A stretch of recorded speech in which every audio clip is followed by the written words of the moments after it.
ओम नागेंद्रहाराय त्रिलोचनाय भस्मांगरागाय महेश्वराय नित्याय शुद्धाय दिगंबराय तस्मै नकाराय नमः शिवाय। ओम त्र्यंबकं यजामहे सुगंधिं पुष्टिवर्धनम् उर्वारुकमिव बंधनान् मृत्योर्मुक्षीयमामृतात्। नमस्कार, स्वागत है आपका आचार्य वाणी में। मैं आचार्य डॉक्टर विक्रमादित्य आपके साथ हूँ। ग्रह नक्षत्रों के दृष्टिकोण से अगस्त का जो ये महीना आरंभ हो रहा है, इसमें ग्रह नक्षत्र आपके लिए क्या कुछ खेल रच रहे हैं। देखिए कुंभ राशि वालों, इस वक्त आपकी राशि के अनुसार से शनि की 7.5 का मध्यकाल चल रहा है आपके लिए, और शनि चल भी वक्री रहे हैं। शनि को मनाइए, सदा सुख पाइए, इस बात का आपको ध्यान रखना चाहिए। अन्यथा शनि महाराज जो हैं वो विशेष तौर पर 7.5 के समय में कई प्रकार के कष्ट उत्पन्न करने के योग देते थे, और आपकी राशि के अनुसार से अभी 7.5 का काफ़ी लंबा पीरियड है। शनि को मनाने के लिए खास उपाय इस अगस्त के आरंभ काल में बहुत बढ़िया तरह से आपके समक्ष उपस्थित होने वाले हैं। चाहे आप बच्चे हैं, चाहे आप बूढ़े हैं, चाहे आप स्त्री हैं, चाहे आप पुरुष हैं, तो शनि के लिए कुछ खास उपाय है। घर बैठे बैठे ही कर आप अनेक प्रकार से कष्टों को दूर कर सकते हैं। ये बात आपको समझ लेनी चाहिए, नहीं तो शनि महाराज कहीं ना कहीं चलती गाड़ी को कहीं ना कहीं रोक सकते हैं और कष्ट दे सकते हैं। सेहत खराब, टाइम खराब, पैसा खराब करने के योग शनि महाराज बनाते दिखाई दे रहे हैं। वक्र स्थिति में है तो ध्यान रखते हुए कार्य करें, कभी भी झटका दे सकते हैं शनि महाराज। तो ऐसे में इस बात का ध्यान रखते हुए कार्य करना बहुत ज़रूरी है। सिलसिलेवार तरीके से समझते चलें। और ये जो सावन का महीना चल रहा है, ये भगवान शिव की कृपा से है। देखो कहा जाता है ना, जा पर कृपा राम की हुई, ता पर कृपा कर ही सब कोई। तो अपने आप के अंदर भक्ति को देखिए, जब समय कष्ट चल रहा होता है ना, तो भक्ति करने का मन भी नहीं करता है। कष्ट में यही सोचते रहते हैं कि कैसे कष्ट दूर हो, कैसे कष्ट दूर हो, कष्ट कष्ट कष्ट। चल सोते जागते उठते बैठते कष्ट ही ध्यान आता है, भगवान का ध्यान तो हो ही नहीं पाता है। तो जिसका ध्यान करोगे वही पर आपके सामने आएगा। तो इसलिए कष्ट को भूलो और सत्य का ध्यान करो, और सही रूप से समय को पहचानते हुए कार्य करो। हम बताएंगे आपको कहाँ चलना है, कैसे चलना है, तो उसको समझ लोगे तो बहुत अच्छा रहेगा। 1 अगस्त ग्रह दृष्टिकोण से समझ लीजिए सिलसिलेवार तरीके से। बृहस्पतिवार का अवसर, द्वादशी और त्रयोदशी का सुंदर योग बृहस्पतिवार, और साथ साथ मिथुन राशि में चंद्रमा का पदार्पण हो रहा है। ये आपके लिए अच्छा है, नेगेटिव नहीं है। ये समय आपके लिए उपयुक्त दिखाई देता है। अपनी मस्त चाल में चलने का प्रयास करो। हाँ, ये नहीं कि बिल्कुल आप स्थिति को ना पहचानो, स्थिति को पहचानते हुए कार्य करने का प्रयास करो। लेकिन समय दिखाई देता है कि आपका अहित नहीं कर सकता कोई, इसलिए अपनी पॉजिटिव होती काम, जिद को त्यागते हुए कार्य करना आपके लिए अच्छा रहेगा। प्रदोष का सुंदर योग है, और बृहस्पतिवार प्रदोष का योग बन रहा है, बृहस्पति प्रदोष का योग बन रहा है। ये आपके लिए बहुत अनुकूल दिखाई देता है। ऐसे में बृहस्पति को सही दिशा प्राप्त करने के लिए, गुरु का आशीर्वाद लेने के लिए, क्योंकि गुरु का आशीर्वाद मिल जाता है ना, तो समस्त कष्ट दूर हो जाते हैं। तो ध्यान रखें, भगवान शिव की कृपा प्राप्त करने का दिवस है। प्रदोष योग है, बृहस्पतिवार प्रदोष का योग बन रहा है। शाम के समय सूर्यास्त जब हो जाए तो अवश्य शिव का अभिषेक कीजिएगा, करवाइएगा। खुद नहीं कर पा रहे हैं तो कई बार व्यस्त रहते हैं, बोले कहाँ से करें, शाम के समय व्यवसाय का समय, यहाँ जाना है वहाँ जाना है। लेकिन शास्त्र के दृष्टिकोण से अगर आप ये उपाय कर लेना तो शनि महाराज के लिए अनुकूलता प्राप्त हो जाएगी। सबसे श्रेष्ठ है कि तिलोदक, थोड़ा पानी में तिल डालकर, काले तिल, और उसके द्वारा भगवान का अभिषेक किया जाए तो आपकी राशि के अनुसार से देखिएगा शनि की कृपा, शनि का नेगेटिव प्रभाव दूर होगा। क्योंकि शनि वक्री चल रहे हैं, और सफलता, कहीं ना कहीं पुरुषार्थ, कहीं ना कहीं आपकी नौकरी, कहीं ना कहीं आपके व्यवसाय पे, सब पर दृष्टि डाल रहे हैं शनि महाराज, और इस सब पे विघ्न उपस्थित करने के योग दे रहे हैं। तो सावधान होकर, और यदि आपका बढ़िया चल रहा है तो ये मत सोचिएगा, क्योंकि शनि महाराज पुण्य होंगे आपके पुराने अकाउंट, वो आपको लाभ दे रहे हैं। लेकिन शनि पूरी तरह से आपको परेशान करने के लिए तैयार बैठे हैं। तो इसलिए पुण्यों को में कमी मत लाइएगा, इस बात का ध्यान रखें। नेगेटिव नहीं बता रहे हैं, आपको समझाने का प्रयास कर रहे हैं। 2 अगस्त शुक्रवार का अवसर, त्रयोदशी तिथि, और साथ साथ मासिक शिवरात्रि का सुंदर योग बन गया है। ग्रह नक्षत्रों के दृष्टिकोण से चंद्रमा का योग आपकी राशि के अनुसार से अनुकूल है, लेकिन सूर्य आपकी राशि के अनुसार से जहाँ बैठे हैं वो कहीं ना कहीं कुछ ना कुछ शारीरिक दृष्टिकोण से दिक्कत, थोड़ी सी जनरल बॉडी वीकनेस लाने के योग बना रहे हैं। तो ऐसे में थोड़ा ध्यान रखते हुए कार्य करने की ज़रूरत है। मासिक शिवरात्रि है, शिव का गंगा जल से अभिषेक, देखिए कितने सुंदर योग बन रहा है। सब लोग बम बम बोले करते करते बड़े तरीके से शिव भक्त कहाँ से निकल कर भगवान का अभिषेक करने के लिए वो 1 लोटा जल लाकर उन पर अर्पित कर रहे हैं। तो आप यदि कर सकें तो बहुत अच्छा है, नहीं तो सुंदर तरीके से गंगा जल आपके पास ही होगा। ओम नमः शिवाय का स्तवन करते हुए शिव का अभिषेक करेंगे तो देखिए शिव का आशीर्वाद। पत्रम पुष्पम फलम तोयम कहा जाता है। भगवान पर जो श्रद्धा के साथ अर्पित करते हैं, एक घड़ी आधी घड़ी पुनि आदि से पुनियाद, तुलसी संगत सादगी हरे कोट अपराध, ये अवश्य करने का प्रयास करें। उपनिषद पुराण अनेक प्रकार से शिवमय हैं, अनेक कथाएं उपस्थित करते हैं जो भगवान शिव की कृपा से समस्त रूप कष्टों को दूर करने का योग बनाते हैं। तो अवश्य ध्यान रखते हुए कार्य कर लेना चाहिए। बड़ा सुंदर योग है, आपकी 7.5 चल रही है और ये अवश्य उपाय कीजिएगा। 3 अगस्त शनिवार का अवसर और चतुर्दशी तिथि है, साथ साथ अमावस्या का पदार्पण भी हो रहा है इसी रात के समय में। तो अगले दिन तो अमावस्या, हरियाली अमावस्या का सुंदर रविवार के दिन योग बढ़ रहा है।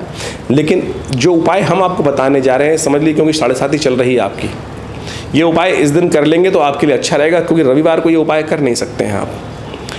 पीपल का एक पेड़ लेकर सुंदर रूप से उसको पवित्र जगह पर रोपित करने का प्रयास करें, जल डालें, पूजन करें, एक दिया उसके समक्ष रखें।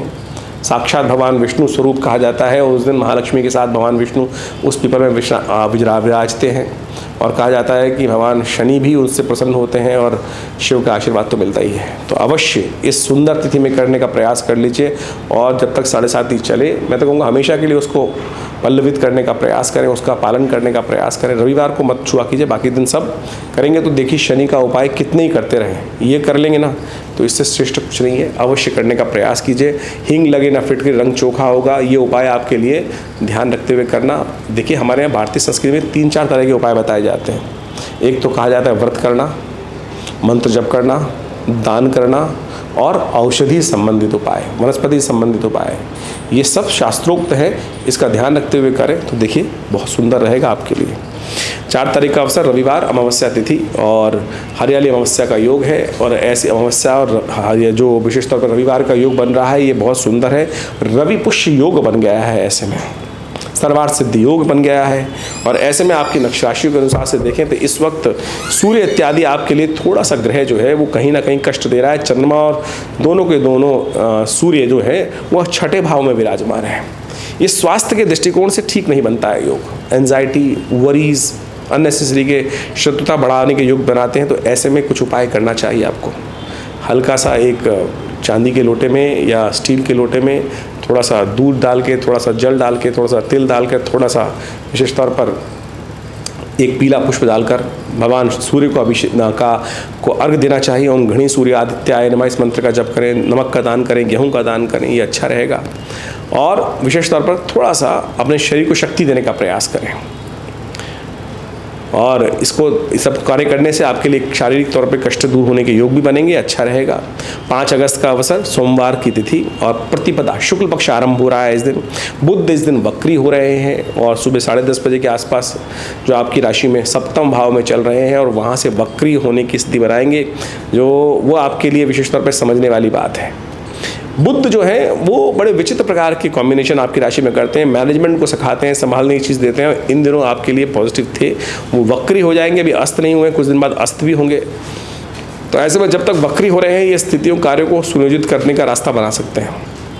जहाँ जहाँ आपको रास्ता नहीं मिल रहा था तो वहाँ आप कुछ और व्यवस्था करने का मनोमस्तिष्क में थोड़ा सा कार्य को घुमाकर पकड़ने का रास्ता बनता दिखाई देगा, आपके लिए अच्छा रहेगा। ऐसे में ध्यान रखें, सावन का महीना चल रहा है, सोमवार की तिथि है, 3रा सोमवार है और इस बार सावन का बड़ा सुंदर योग बना है। सोमवार से आरंभ होकर सोमवार तक ही सावन चलेगा और ऐसे में ग्रह नक्षत्रों के दृष्टिकोण से उनके प्रभाव को नेगेटिव करने के लिए, नेगेटिव प्रभाव को ख़त्म करने के लिए विशेष तौर पर बहुत सुंदर है कि भगवान शिव का स्तवन किया जाए। भगवान शिव का स्तवन, रुद्राभिषेक सबसे श्रेष्ठ होता है, जल चढ़ाना सबसे श्रेष्ठ होता है। तो विवेकानंद योगाश्रम में पूरे 30 दिन तक जो सावन का पूरा महीना है, इसमें नित्य प्रति अभिषेक रखा गया है, दूध से, जल से, घी से, शहद से, इच्छू रस से। कहा जाता है कि मनोकामना सिद्धि के लिए इच्छू रस से अभिषेक करना चाहिए। सुख की प्राप्ति, सांसारिक सुख की प्राप्ति करने के लिए दही से भगवान का अभिषेक करना चाहिए। रिद्धि सिद्धि प्राप्त करने के लिए घी से भगवान का अभिषेक किया जाता है। साथ साथ पुष्टि के लिए दूध से भगवान का अभिषेक किया जाता है। मनोकामना सिद्धि के लिए गंगा जल से भगवान का अभिषेक किया जाता है। विजय के लिए विशेष तौर पर भंग के रस से भगवान का अभिषेक किया जाता है। तो अनेक अनेक औषधियों से भगवान का जो अभिषेक है समस्त मनोरथों को सिद्ध करने वाला होता है। और यहाँ विवेकानंद योगाश्रम में नित्य प्रति इस प्रकार का सुंदर अभिषेक चल रहा है। आप भी इस 3रे सोमवार पर सादर आमंत्रित हैं विवेकानंद योगाश्रम में होने वाले इस यज्ञ में। और रुद्राभिषेकात्मक यज्ञ जो है अवश्य 30 दिन तक चल रहा है, पूरे सावन के महीने चल रहा है और आप सब भी उसमें सम्मिलित रहेंगे। और मंगलवार के दिन तो, आने वाले मंगलवार के दिन तो बहुत सुंदर है, सुंदरकांड भी रहेगा और रुद्राभिषेक भी रहेगा। जो कल मंगल चल रहा है, और उस दिन समझ लें कि 6 तारीख को तो मंगलवार और साथ साथ सावन का योग पड़ रहा है, तो इसमें मंगल और बृहस्पति का कॉम्बिनेशन आपकी राशि में चल रहा है, वो हमने बताया था ना, कष्ट में है, तो उसको ठीक करने के लिए भी ये सुंदर कार्यक्रम है, इसमें भी आप भाग ले सकते हैं। ग्रह नक्षत्रों के दृष्टिकोण से ये जो योग है आप समझें बहुत विशेष है। 5 और 6 तारीख को अश्लेषा और मघा नक्षत्र का योग चल रहा है। ऐसे में ध्यान रखें जो जातक जन्म लें उनकी मूल शांति अवश्य करानी चाहिए माता पिता को। और एक बात समझ लें कि मूल शांति के लिए जो मंत्र जप किया जाता है भगवान शिव का ही मंत्र है, तो ऐसे में ध्यान रखते हुए कार्य करना चाहिए। चाहे आप रेवती नक्षत्र में जन्म लिया है, चाहे अश्वनी में, चाहे ज्येष्ठा में, चाहे मूल में, चाहे अश्लेषा में, चाहे मघा में, ये 6 नक्षत्र गणमूल के अंतर्गत आते हैं। इनकी मूल शांति अवश्य करानी चाहिए। बहुत सारे लोग आजकल तथाकथित तौर पर इन सब विज्ञान को भूलते चले जा रहे हैं और ये नहीं कराते हैं, और फिर बालक जीवन में पूरा परिवार भी कष्ट में होता है। और छोटा सा उपाय है, इसको 1000 मंत्र नित्य जप करके, यदि भगवान शंकर के मंत्र को जप कर 27 दिन तक इसका पाठ निवारण कर कार्य कर लिया जाए तो बहुत सारे कष्ट जीवन से दूर हो जाते हैं। ये अवश्य करा लेना चाहिए, इसमें कोई हानि नहीं है। 7 अगस्त बुधवार का अवसर और तृतीया तिथि है। ग्रह नक्षत्रों के दृष्टिकोण से आपकी राशि के अनुसार से योग अनुकूल है, नई शक्ति को संचार करने वाला रहेगा, शुभ रहेगा, आगे बढ़ने के योग प्रशस्त करता दिखाई दे रहा है। लेकिन स्वास्थ्य का लगातार ध्यान रखने की ज़रूरत है। थोड़ी सी आपको ऐसा लगेगा कि शक्ति कम हो रही है इस शरीर के अंदर, लेकिन उसके लिए प्राकृतिक चिकित्सा का उपचार करें, तेल का मर्दन करें पूरे शरीर पर।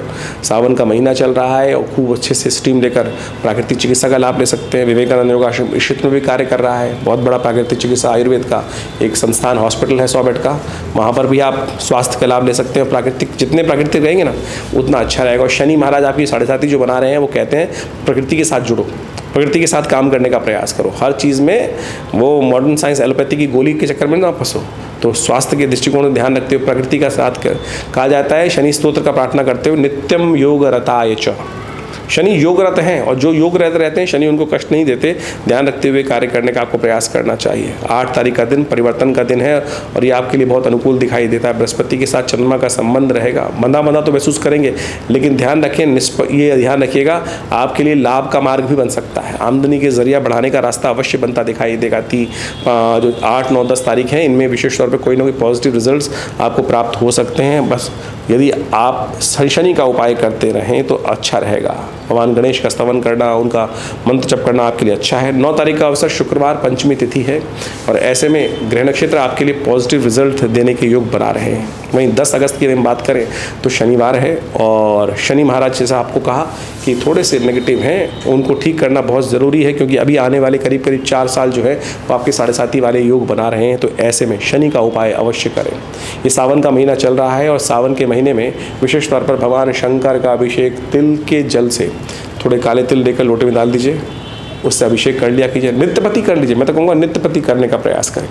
हर रोज़ ये आदत डाल लीजिए, किसी और जगह जाने की ज़रूरत नहीं पड़े। घर में ही नर्मदेश्वर शिवलिंग ले आए और उनको स्थापित कर लें। और कहाँ इधर उधर धक्के खाने की कोशिश करते हो, पता नहीं लोग कहते हैं लाइन में जगह मिलेगी नहीं, पूजा पाठ में वहाँ मिल गया। अरे घर में ही करें। एक छोटा सा शिवलिंग अपने किसी तुलसी के पेड़ के नीचे, केले के पास या पूजा वाली जगह में रख लीजिए, नर्मदेश्वर शिवलिंग। और कोई निषेध नहीं है, कोई दिक्कत नहीं है। जहाँ शिव रहते हैं वहाँ हमेशा कल्याण का योग बनता है, कहीं कष्ट नहीं होता है। जब तक शिव रहेंगे आपके साथ हमेशा विजय आपकी बनी रहेगी। तो 7.5 से बचने के लिए नर्मदेश्वर शिवलिंग पर नित्यपति तिलोदक का अभिषेक करना सबसे श्रेष्ठ है। मंत्री बता देते हैं, शन्नो देवी रविष्ट्रयापो भवन्तु पीतये शन्नो रविष्ट्रवन्तु नः। ये शनि का वेद मंत्र है, रुद्र अष्टाध्यायी के अंतर्गत आया है, तो ध्यान रखते हुए कर लीजिए। और शनि आपके लिए नहीं तो अनुकूल नहीं रहेगा, कष्ट देगा, तो ध्यान रखते हुए उपाय करना अच्छा रहेगा। ज्योतिष विज्ञान के अनुसार से जब हम गणनाओं को समझते हैं तो उसका प्रत्यक्ष रूप से प्रभाव जीवन में क्या कुछ पड़ रहा है वो अच्छे समझ में आ सकता है। और उसी के परिवर्तन के रूप में यदि हम कुछ परिवर्तन लाने का प्रयास करें, कर्म को बदलने का प्रयास करें, तो जीवन में बड़ी से बड़ी विपदा का निदान भी मिल सकता है। ये भी प्रत्यक्ष प्रमाण है और हजारों लोगों ने इसका लाभ लिया है। ज्योतिषी गणनाएं बता देती हैं कि आने वाले समय में कैसा समय आपके लिए रहेगा और उसी के अनुसार से यदि हम जीवन में रास्ता मार्ग परिवर्तन कर लें तो अपने जीवन में हर्ष उल्लास आनंद के मार्ग भी प्रशस्त कर सकते हैं। हमने आपके समक्ष में आपकी जन्मपत्री, आपके प्रश्न को समझते हुए, साथ साथ आपकी ग्रह गणना की राशि के अनुसार से समझते हुए, जो कुछ समय को समझते हुए आपके समक्ष रखा है वो आपको अच्छे से समझना चाहिए। देखिए, काल गणना ज्योतिष की जो है वो कई प्रकार से की जाती है। एक तो जन्मपत्री के हिसाब से की जाती है, एक गोचर के हिसाब से की जाती है और अनेक ऋषियों ने अनेक मत उसके संबंध में उपस्थित किए हैं। उन समस्त मतों को एक साथ यदि अध्ययन के रूप में रखा जाए तो उससे बहुत कुछ जानने को मिल सकता है। और सबसे बड़ी बात तो ये है कि केवल जानने को नहीं, बदलने का रास्ता भी प्रशस्त हो सकता है। ऐसे किसी भी विज्ञान का फायदा नहीं है जो केवल बता दे ऐसा ऐसा होने के योग है, लेकिन परिवर्तन का रास्ता ना बनाए। रेमेडियल एस्पेक्ट जो है वो ज्योतिष का बिल्कुल प्रत्यक्ष है और आवश्यकता है कि हम उस पर विश्वास करें। बहुत सारे लोग केवल इसी बातों कह देते हैं कि नहीं, हम नहीं परिवर्तन कर सकते। नहीं, ऐसा संसार में कोई नहीं है जो हम परिवर्तन नहीं कर सकते। हमने भाग्य जो बनाया है वो अपने कर्म से ही बनाया है, और हम भाग्य जो है, समय जो है, उसको बदलेंगे भी अपने कर्म के अनुसार से। और एक बात समझ लीजिए, हमको ये समझ लेना चाहिए कि हमारे कई बार क्या होता है कि हम अपने जीवन में हमने देखते हैं कई बार हमने बिल्कुल गलत भी किया तब भी हम बच के निकल जाते हैं। और कई बार क्या समस्या होती है, हमने कुछ भी गलत नहीं, किसी व्यक्ति ने कोई गलत नहीं किया तब भी वो परेशानी में फंस जाता है। क्या खेल है आपके शुभ कर्मों का, पुण्य कर्मों का। जब आपको लगे कि आप वहाँ बच के निकल गए तो भगवान का शुक्रिया अदा कीजिए कि हाँ, हमारे पुण्य कर्म थे जो हमारे वो आगे और वो हमारे जीवन में शुभ हमको दे गए। इसलिए पुण्यों का अकाउंट जो है वो हमेशा भर के रखने का प्रयास करें। और कई बार जो देखे जाते हैं, जब जीवन में समस्या आनी शुरू हो जाती हैं अच्छे कर्म करने के बावजूद भी, तो समझ लीजिए कहीं ना कहीं पुण्यों का अकाउंट जो है बहुत जल्दी समाप्त हो रहा है और उसमें आवश्यकता है बहुत जल्दी से भरने की। इसलिए जो शुभ कर्म हमेशा कैसे भी, जब भी अवस्था मिल जाए, कैसे भी राज मिल जाए, वो करने का हमको प्रयास करना चाहिए। इसलिए भारतीय संस्कृति में ऋषि मुनियों ने छोटे छोटे उत्सवों का निर्माण किया। ये सावन का प्रभाव है, ये भादों का प्रभाव है, ये जन्माष्टमी है, ये राखी है, ये अनेक उत्सव हैं, ये प्रदोष का व्रत है, ये सत्यनारायण का व्रत है। ये सब के सब आपको सात्विकता की तरफ ले जाते हैं, पुण्यों को उदय करने की तरफ ले जाते हैं। सुबह शाम आपके हाथ से कुछ निकल जाए, दान आ जाए, दिया लिया सामने आ जाए, तो आप मान के चले कि आपके बहुत पुण्य भाग्य उदय करने के लोग बनते हैं। तो इसलिए बहुत सारे लोग इस संसार में आपके मनोमस्तिष्क में नेगेटिव बात डालने का प्रयास करेंगे, इसका कोई प्रभाव नहीं होता। अपने दिल पे हाथ रख के समझ लीजिएगा, क्योंकि आपने भी इसको प्रभाव को समझा होगा, जीवन में बहुत बार देखा होगा। तो ये सारा का सारा खेल भाग्य का है। कई बार हम बोल देते हैं भाग्य का खेल, लेकिन भाग्य बनता कैसे है वो भी तो हमको सिद्धांत समझना चाहिए। इस संसार में नास्तिक लोग जो है ना, वो आपको दिग्भ्रमित करने का प्रयास कर सकते हैं। हमारा प्रयास है इस संस्था की तरफ से आपको सही रास्ता, सही मार्ग बताने का प्रयास करें, और जो लोग समझ लेते हैं सही मार्ग पर, वो आगे बढ़ते चले जाते हैं जीवन में और कार्य को लाभ की तरफ, आनंद की तरफ जीवन में अग्रसर करने का प्रयास कर लेते हैं। तो ज्योतिष विज्ञान की गणनाओं को जो हमने आपको बताया है, इसको सीरियसली लेने का प्रयास कीजिएगा, और यदि कुछ परिवर्तन कर पाए तो हमें भी अच्छा लगेगा कि आपके जीवन में कुछ परिवर्तन का रास्ता बना और आगे बढ़ने का रास्ता बना। हमारी संस्था विवेकानंद योगाश्रम पिछले करीब बहुत लंबे वर्षों से इस संस्थान को चला रहे हैं, कार्य कर रहे हैं। यहाँ नित्य प्रति करीब 8 घंटे यज्ञ होता है और बहुत सारे भारतीय संस्कृति पर शोध करने का कार्य करते हैं। आप भी संस्था से जुड़ सकते हैं, आश्रम से जुड़े। हर रविवार को यहाँ सुबह 8 बजे से लेकर 10 बजे तक एक बड़ा विशेष कार्यक्रम रहता है, यज्ञ रहता है, नित्य प्रति 8 घंटे यज्ञ रहता है। और इन सावन के महीने में तो पूरे महीने का रुद्राभिषेक का सुंदर कार्यक्रम रखा गया है। समय समय पर हम आपको अवगत भी कराते रहते हैं। हर रोज़ करीब शाम को 6 बजे से लेकर 8 बजे तक पूरे सावन के महीने में सामूहिक तौर पर जो लोग आश्रम में पधार कर स्वयं रुद्राभिषेक करना चाहते हैं उस कार्यक्रम में सम्मिलित हो सकते हैं। और कहीं दूर बैठे हैं और अपने नाम से कराना चाहते हैं तो उसके लिए भी सुंदर व्यवस्था है। आप फ़ोन पे संपर्क कर उस कार्यक्रम में भाग ले सकते हैं। और भगवान शिव की सुंदर आराधना शास्त्रोक्त विधि के अनुसार से भगवान का स्नान कराते हुए, षोडशोपचार पूजन करते हुए, सुंदर रुद्राभिषेक का, रुद्राष्टाध्यायी का पाठ करते हुए किया जाएगा। आप उसमें सम्मिलित हों, देखिएगा प्रभु की कृपा से कष्ट दूर होने के योग बनेंगे।